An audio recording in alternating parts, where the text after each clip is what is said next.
Le MOOC Québec nordique se veut une fenêtre sur le Nord.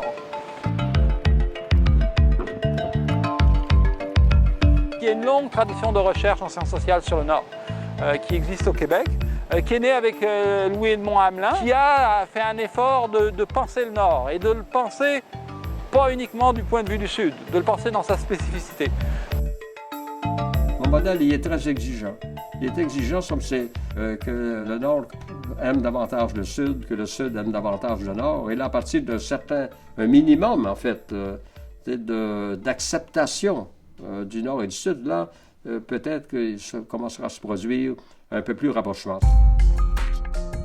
Rappelons simplement que pour la démographie du monde, il y a entre 1 et 2 % de la population du monde qui vit dans un climat froid. Donc c'est quelque chose qu'on a imaginé et qu'on vit très peu. Bien sûr, cet imaginaire du Nord est construit par les cultures européennes, par les cultures du Sud. Donc ces cultures ont transformé notre image de l'Arctique comme un monde éloigné, blanc, froid et inhabité, inhabitable. Avant d'aimer profondément le monde inuit, puis bien des Inuits, leur esprit, ce qui m'a touché, c'est l'espace nordique, l'immensité toundrique, l'espace du Grand Nord. Je ne pense pas que dans ma vie, il va y avoir un paysage qui va m'éblouir autant.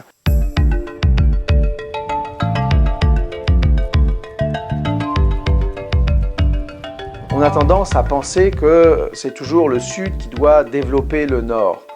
Un des intérêts de ces sociétés inuites, c'est de voir toutes ces initiatives que les Inuits ont aujourd'hui le courage de prendre et qui pourraient inspirer les sociétés du Sud.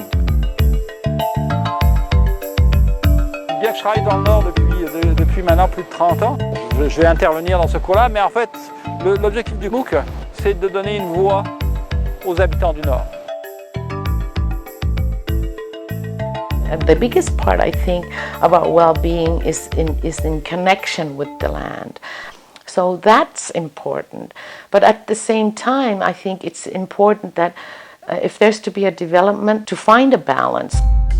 I see our communities being developed. I see our people being more educated because there is more hope now. They see the opportunities.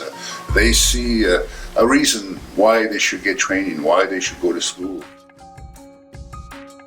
C'est l'existence même de la nation inuit, la chasse aux caribous, qui a nourri des familles, qui a nourri nos ancêtres, qu'on a raison d'être ici aujourd'hui.